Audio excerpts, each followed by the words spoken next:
माँ राखी पूर्णिमा आसला मुझे आम घर को जीवी नाई नाई कुआड़े जीवार नहीं घरे बस।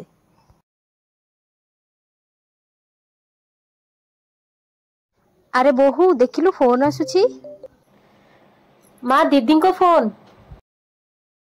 हेलो दीदी। हेलो पूजा तू केमिति अच्छु? हाँ दीदी मु भल अच्छी घरे समस्ते भी भल अच्छंती।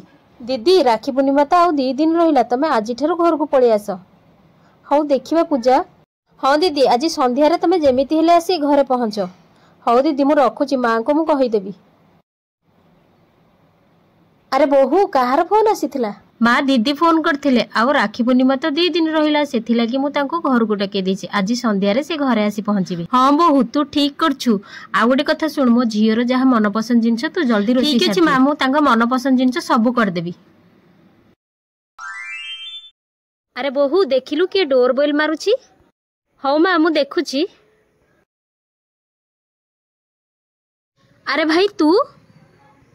अरे बहु तू कौन भाविलु तू मो झील को 2 दिन आगु राखी पूर्णिमा डाकी पारिबु मु तो भाई की 2 दिन आगु राखी पूर्णिमा डाकी पारिबुनी मु तते सरप्राइज दे बोली तो भाई की 2 दिन आगु राखी पूर्णिमा डाकीची आ तो भाई ए 2 दिन आम घरे रहिबो राखी पूर्णिमा परे ही जिबे आ तू जल्दी जल्दी जाई तो भाई रो मनपसंद जिनस रोषेई कर देलु मु पड़िसा घर को जाउची। थैंक यू माँ। हाँ ठीक अछि माँ मु जल्दी रोषेई सार दउची।